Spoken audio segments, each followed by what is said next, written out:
How's it going, guys? My name is Adrian and welcome to my channel. In this video, I'm gonna go ahead and talk about ways to increase efficiency of your electric car. For those of you who follow my channel, I own a 2023 Tesla Standard Range. Rear-wheel drive, single motor, and it's the base model, cheapest Tesla you can buy. Overall, this video is going to be applicable to all Tesla owners, or really EV owners. We'll talk about how many ways there are for you to effectively increase your range and just make your car a lot more efficient for a better way of driving, saving you money, saving you energy consumption. So let's go. The very first way that you can effectively make your car efficient is the way that you drive. If you drive aggressively, if you drive your car like a race car, or you just have heavy acceleration, if you just have a heavy left foot, you will not make your car efficient. So stop it. So if you can avoid it, avoid driving aggressive. So the number one tip is to drive smoothly. You don't have to drive slow, but if you can accelerate smoothly, then that will make your car a lot more efficient. Now that may be an obvious one, but let's go on to the second one. The second one may not be as obvious, because did you know that tire pressure actually matters in keeping your car efficient? A second tip to effectively increase your range is to keep your car properly inflated. Now for my car, a Tesla Model 3, they recommend that you keep it at 42 pounds per square inch. So 42 PSI, it's very easy for you to find out what the tire pressure is if you have a tire pressure gauge, or you could look it up on your menu on your screen under service. If you're underinflated, if you're overinflated, make sure you go ahead and properly set the tire pressure, because it does matter when you go on a long drive or even on city driving. The tire pressure matters. So it could be as easy as just deflating your tire or inflating it to the proper tire pressure. Again, it may vary on different models, but for my car, it's 42 PSI. Make sure you have that properly set, and that will help you with your range. The third way to increase efficiency in your car, and you may have heard of this mode, and it's called chill mode. Now, part of the reason why it's called chill is because it limits your acceleration. Any aggressive, sporty acceleration, you're taking the whole fun out of this car. However, you are saving yourself some energy. You're saving yourself some battery, some power. You're using less power for accelerating. Yes, you are driving slower than the car's potential, but guess what? At the same time, you're also saving yourself money, because you don't have to change your tire as often as you would if you were in sports mode or standard mode or performance mode. Definitely, if you want to save money, if you want to save energy and make your car efficient, go to chill mode. The fourth one is basically the way that you use your HVAC system, your heating and air condition. Now, if you drive a Tesla, for me personally, I like to be comfortable when I'm driving. If it's winter, I like to be comfortable and warm. If it's summer, I like to use my air condition. But there is a way you control your climate and your temperature on your climate control.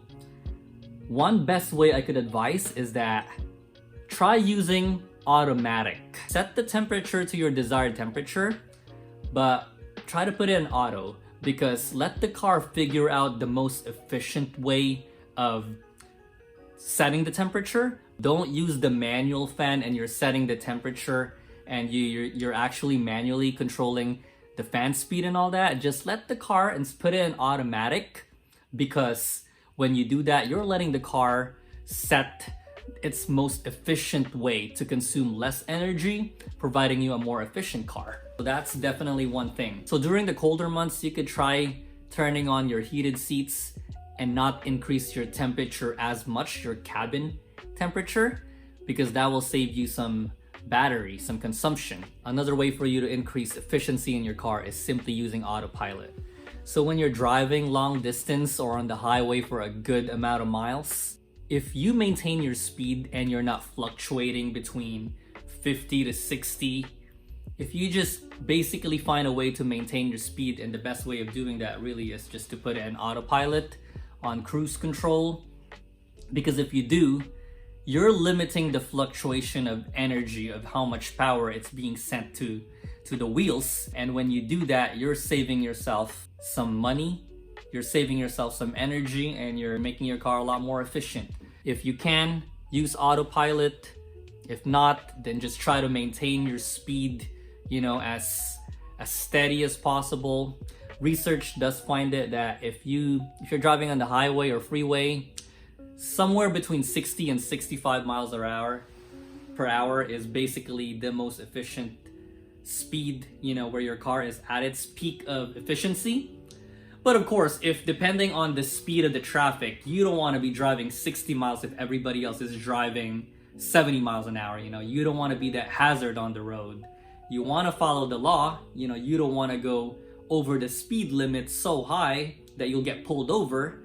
But at the same time, you want to follow the traffic, the speed of the traffic around you. That way you don't become a hazard. But I figure I'd throw that in there, 60 to 65 miles an hour. If you can help it, if that is the speed of traffic, put it on autopilot. And that's, really one way to increase your range and be more efficient. So let's go ahead and talk about regenerative braking. Because if you're new to the Tesla world or an EV world, you may not know this. If you've driven any other hybrid cars before, you may have been introduced to regenerative braking. Essentially, it's one pedal driving, where if you go ahead and accelerate, and the moment that you let off accelerator pedal, the car slows down for you at its full stop. So there are 3 settings for Tesla with its regenerative braking. Those settings are roll, creep, and hold. So if you want to save the most, and if you want to be efficient with your car, try putting it in hold mode. It's something that I haven't really gone more in depth on all those 3 settings. Basically, roll is like driving a gasoline car. From the moment you left on the brake pedal, it's gonna roll.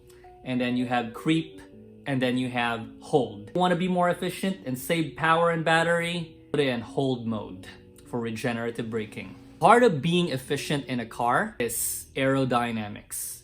So one thing that I've learned about owning this car, when I got this car a year ago, I wanted to accessorize it and make it unique, so I added a bunch of accessories to the car, and primarily it involves the roof rack. Like for me, I like to mountain bike, I like to go biking, and I like to go paddleboarding in the summer and snowboarding in the winter.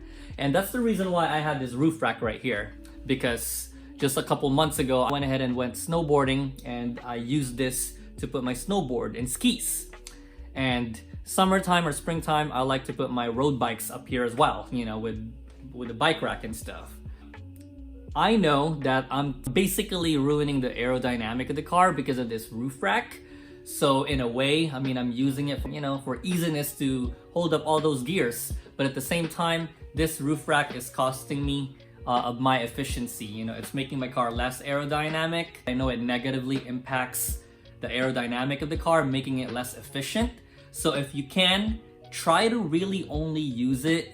Well, guess what I'm trying to say is, for me, I use it enough that I keep it. But for the next 3 to 4 months, I don't really plan on going snowboarding or biking. It's kind of like, winter, and I'm done with my snowboarding activity for the year. So I'm gonna go ahead and take this one off. And that's one way for me to increase it. But I know it's also a hassle installing it. So, but that's kind of like a trade-off. You have this, you have more utility for the car. You could put a cargo box, a paddleboard, a snowboard, a ski, a road bike, and a lot of things. But I know it also lessens the aerodynamic and makes my car less efficient. So think twice before you use this, It is useful, but it does ruin your aerodynamic.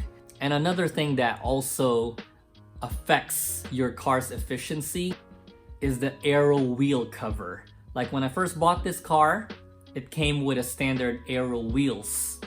And that actually was a very effective way to keep your efficiency high, because miles per kilowatt hour was just high using an aerodynamic wheel cover. Then I went ahead and started modifying it into different types of wheel cover. I tried out the Uber Turbine aero wheel cover and a few others. Currently, I'm using a more sporty hubcap. you know, that's not really aerodynamic. So I'm also losing efficiency with me going with a more performance-oriented, sporty-looking wheel cover or hubcap, really. Those are some things that I've learned that are negatively impacting the efficiency of my car. The roof rack, not using the standard wheel cover. The Uber turbine, I highly recommend. It is a very sporty and performance-oriented aero wheel cover that actually has a very high efficiency rating, but not this one right here. This one is really just for looks. And that's part of ownership of the car, you know. You wanted to really just customize the car, and I find myself changing the aero wheel cover every couple of months. Right now, I'm not using the most efficient one. It is a sportier one and I like it, but I will be changing that very soon. If you want to go ahead and learn how efficient your car is, the way to do that is to calculate your miles per kilowatt hour used. So try going to your menu, click that car button on your screen and go under trips and take a look at your total miles driven since owning the car and divide that with the total energy used. So you take those two numbers, you take the miles, the total miles divided by the total per kilowatt hour that was used. And if that number is 4 miles per kilowatt hour or higher, that means that you have an efficient car. Basically the standard in regards to, like, you know, how efficient your car is, or in my case, the Tesla Model 3. If you're in the 3 to 3.5 miles per kilowatt hour, that means that your car is really not, or you're driving aggressively and you're not making maximum efficiency of your car. And if you are more than 5 miles per kilowatt hour, that means that you drive very smoothly and you're doing all the right things with your car, and you know, you're driving efficiently and your car is very efficient. Whew, I don't know how many number of times I've said that word on this video, but I figure for the day, guys. Hopefully I've given you enough contents that will be helpful in your EV journey, in your Tesla Model 3 journey. I hope you find some helpful content in this video. If you have more tips and advice for me, let me know as well, to help increase your efficiency and range for your Tesla Model 3 or EV in general, helping you save money. And until then, my name is Adrian. If you like this content, please subscribe to the channel, and I'll see you in the next episode. Peace.